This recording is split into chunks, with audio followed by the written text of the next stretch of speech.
Hello children, today SST our topic is state government. आज हम इस चैप्टर के थ्रू ये जानेंगे कि जो स्टेट गवर्नमेंट होती है वो क्या होती है, वो कैसे वर्क करती है, उसके कौन कौन से फंक्शंस होते हैं, उसकी क्या अथॉरिटीज़ होती हैं, इस बारे में हम आज डिस्कस करेंगे। Let us start. India is the 7th largest nation of the world, extend over 3.28 million square kilometre. जो इंडिया है उसका जो एरिया है वो 3.28 मिलियन स्क्वायर किलोमीटर है और वर्ल्ड में जो इंडिया की पोजीशन है वो 7th प्लेस पर है। For the administrative councils it has been divided into 29 states and 7 union territories. और जो एडमिनिस्ट्रेटिव होता है प्रशासनिक वे से इंडिया को 29 स्टेट्स और 7 यूनियन टेरिटरीज में डिवाइड किया गया है। Each state had it's on governance which is run on the lines of the central government. जो ईच स्टेट है, जो कोई सभी स्टेट्स के अपने अपने रूल्स होते हैं, अपनी अपनी गवर्नेंस होती है और वो उसको उन रूल को फॉलो करना होता है जो गवर्नमेंट, सेंट्रल गवर्नमेंट जो बनाती है। Union territories are administrated by the president of India through a legislative governor और द चीफ कमिश्नर। जो यूनियन टेरिटरीज होती हैं उनका जो एडमिनिस्ट्रेशन होता है वो डायरेक्ट वे से प्रेसिडेंट ऑफ इंडिया के थ्रू होता है और उसको जो वर्क करते हैं वहाँ पर चीफ कमिश्नर वहाँ पे वर्क करते हैं प्रेसिडेंट ऑफ इंडिया के थ्रू। नेक्स्ट है both the central governments and the state governments are dependent their working. जो स्टेट गवर्नमेंट होती है और जो सेंट्रल गवर्नमेंट होती है ये दोनों अपने अपने काम करने के लिए फ्री होती हैं। इनको जैसे अच्छा लगता है ये अपना वर्क कर सकते हैं। The division of power between the centre and the states on the basis of 3 lists.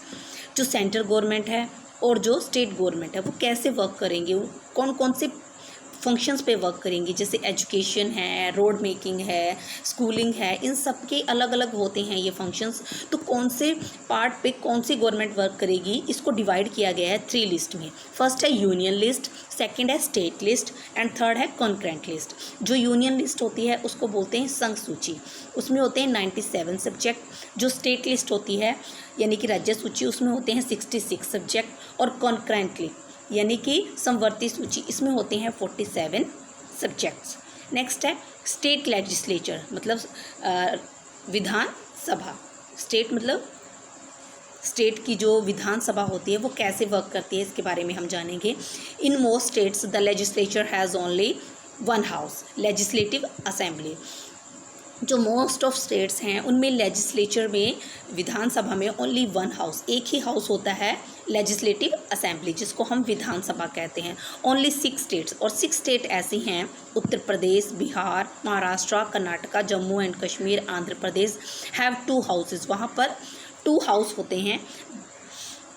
Means to से कुछ स्टेट्स ऐसी हैं जहाँ पर ओनली 1 हाउस होता है यानी कि लेजिस्लेटिव असेंबली, जिसको विधानसभा कहते हैं, और 6 स्टेट्स ऐसे हैं जहां पर Vidhan Sabha plus legislative assembly plus legislative council, Vidhan Sabha और विधान परिषद दोनों ही वर्क करते हैं।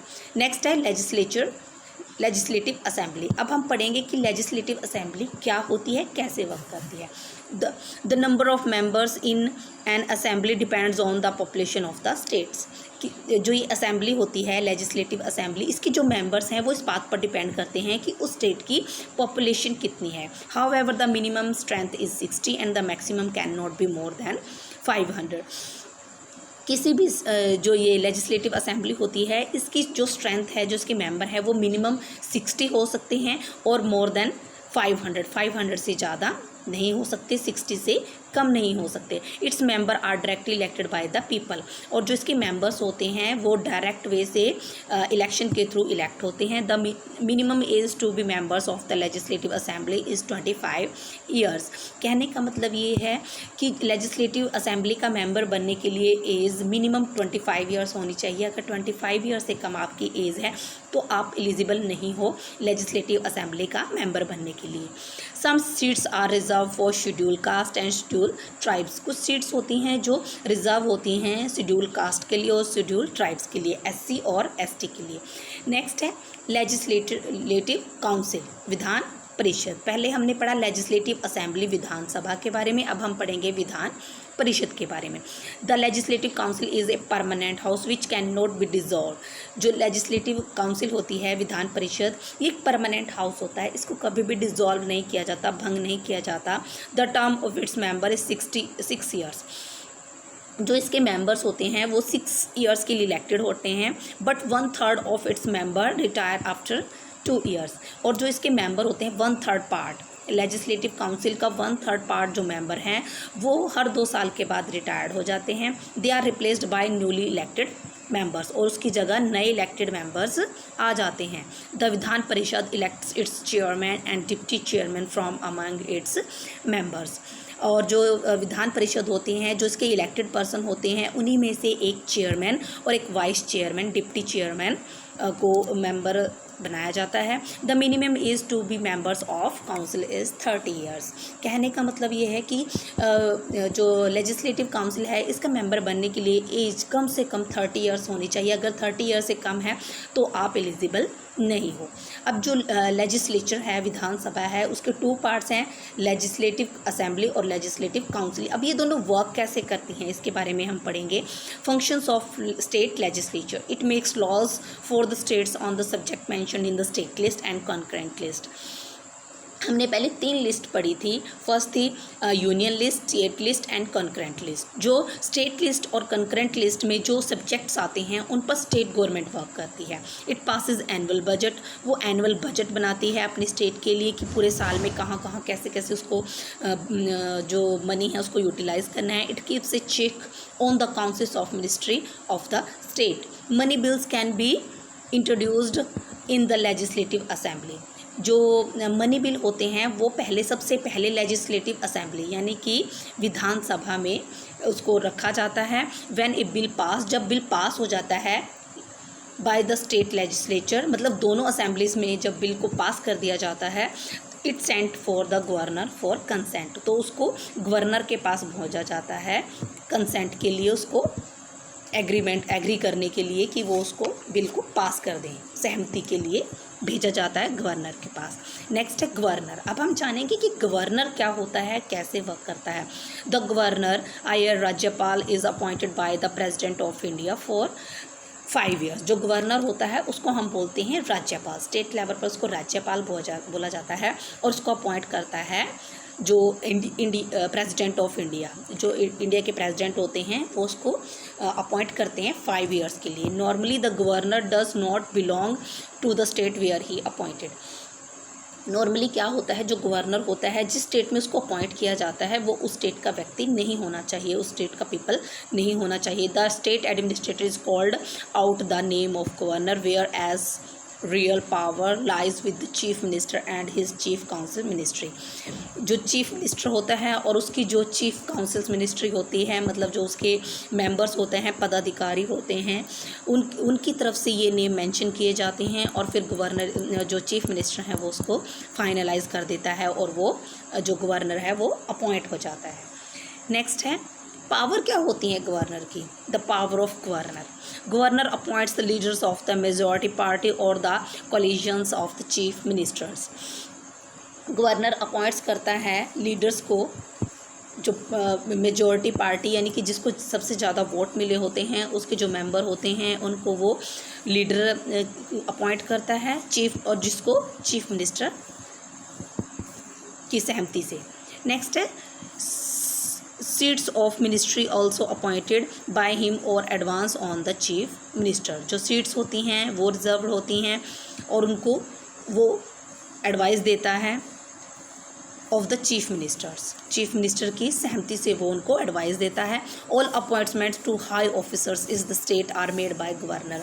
जो भी हाई जो ऑफिसर्स होते हैं, हाई लेवल के जो ऑफिसर्स होते हैं, उनको जो अपॉइंट करना होता है वो गवर्नर करता है। he can address his summons and dissolve the legislative assembly। वो जो गवर्नर होता है उसको ये पावर होती है कि वो सम्मन भेज सकता है, डिज़ोल्व मतलब भंग कर सकता है लेजिस्लेटिव असेंबली को। वैसे वो 5 ईयर्स के लिए इलेक्टेड होती हैं, पर अगर कोई प्रॉब्लम आती है तो गवर्नर को ये अथॉरिटी होती है कि वो उसको डिसॉल्व कर दें। नेक्स्ट है even bills which states legislative assembly passes becomes a law only after the consent of the governor. जब भी कोई बिल लेजिस्लेटिव असेंबली में पास होता है तो उसको फाइनल करने के लिए उसको गवर्नर के पास भेजा जाता है, गवर्नर की सहमति। The governor can reduced or pardon the punishment awarded to a criminal under the state. जो गवर्नर है उसको ये अथॉरिटी होती है कि अगर किसी को पनिशमेंट मिली हुई है कि उसने कोई गलत वर्क किया है और उसको कोई पनिशमेंट मिली है तो उसको ये अधिकार होता है कि वो उसको रिड्यूस कर सकता है या कम कर सकता है स्टेट लेवल पर, क्योंकि जो राज्यपाल होता है, गवर्नर होता है, वो स्टेट लेवल पर वर्क करता है, तो उसको स्टेट लेवल पर यह अथॉरिटी होती है कि वो उसकी जो पनिशमेंट है उसको कम कर सके या ख़त्म कर सके। नेक्स्ट है चीफ मिनिस्टर। चीफ मिनिस्टर्स क्या होते हैं? Chief minister and his council minister. The chief minister is the most important functions of the state. जो चीफ मिनिस्टर है वो स्टेट का सबसे इम्पोर्टेंट और पर्सन होता है, चीफ मिनिस्टर, एंड उसके जो पदाधिकारी होते हैं। ही इंजॉयज़ द रियल एक्सिक्यूट पावर्स। वो जो भी पावर्स होती हैं, जो रियल पावर होती हैं, वो चीफ मिनिस्टर के हैंड में होती हैं। Acts as a link between the governor and his council of ministry. और वो वर्क करता है, जो उसके पदाधिकारी होते हैं और जो गवर्नर होता है, उन दोनों के बीच में वो लिंक का वर्क करता है। अब फंक्शंस ऑफ काउंसिल मिनिस्टर्स, जो फंक्शनिंग क्या होती है, जो काउंसलिंग होती है, जो पदाधिकारी होते हैं चीफ मिनिस्टर के, वो कैसे वर्क करते हैं? Administrates and maintains law and order in the state. जो एडमिनिस्ट्रेशन है उसमें लॉ एंड ऑर्डर को मेंटेन करना, ये इनका वर्क होता है। Execute law and decisions made by the legislative assembly as well as the union government. जो ये लॉज बने हुए हैं, इन पे जो डिसीजन लेते हैं लेजिस्लेटिव असेंबली में लिए गए हैं, और यूनियन गवर्नमेंट, यानी कि यूनियन गवर्नमेंट होता है केंद्र सरकार, इनके जो रूल्स होते हैं ये इनको फॉलो करते हैं। Formulates the policies for the state activities. जो स्टेट्स में जो एक्टिविटीज़ हो रही हैं, जो पॉलिसीज़ हैं, उनको वो एक्टिवेट करते हैं। Gives advice to the governor. अगर गवर्नर को किसी एडवाइस की ज़रूरत है तो वो काउंसिल्स ऑफ मिनिस्ट्री के थ्रू दी जाती है। Makes law with the help of state legislate based on the state list and concurrent list.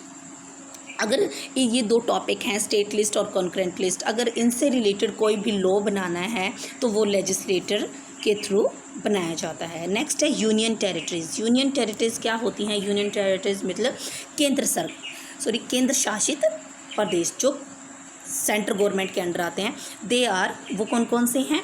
Andaman Nicobar द्वीप समूह, नेक्स्ट है Lakshadweep, Pondicherry, Dadar and Nagar Haveli, Daman and Diu, Chandigarh, Delhi.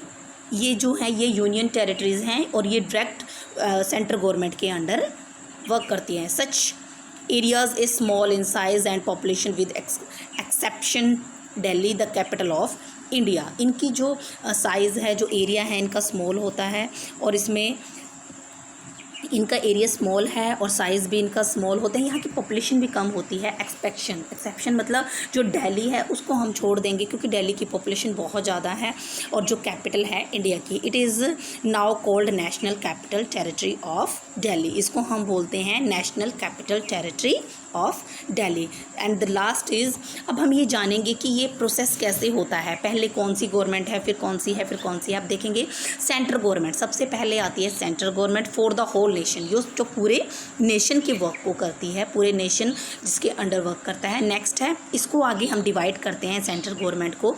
State governments होती हैं, आपको पता है 29 स्टेट्स हैं इंडिया में जो स्टेट लेवल पर वर्क करती हैं। और स्टेट गवर्नमेंट को आगे डिस्ट्रिक्ट एडमिनिस्ट्रेशन, डिस्ट्रिक्ट्स में डिवाइड किया जाता है। एक स्टेट में बहुत सारे डिस्ट्रिक्ट्स होते हैं, अलग अलग स्टेट में उसकी पॉपुलेशन के अकॉर्डिंग उसके डिस्ट्रिक्ट्स होते हैं। Each state divided into districts. और जो डिस्ट्रिक्ट होते हैं उनको आगे विलेज एडमिनिस्ट्रेशन में डिवाइडेड किया जाता है। डिस्ट्रिक्ट का जो स्मॉल पार्ट है वो विलेज एडमिनिस्ट्रेशन, और इसका सबसे स्मॉल पार्ट होता है पंचायत। आपने देखा होगा कि हर डिस्ट्रिक्ट में एक विलेज होता है और विलेज में एक पंचायत होती है। तो ये हमारा सिस्टम है। पहले सेंट्रल गवर्नमेंट के अंदर आती हैं स्टेट गवर्नमेंट्स के अंदर आएंगे डिस्ट्रिक्ट एडमिनिस्ट्रेशन और उसके अंदर आएंगे विलेज एडमिनिस्ट्रेशन, और एंड सबसे स्मॉल है पंचायत राज system. If you like my video, please like, share and subscribe my channel to get new videos. Thank you.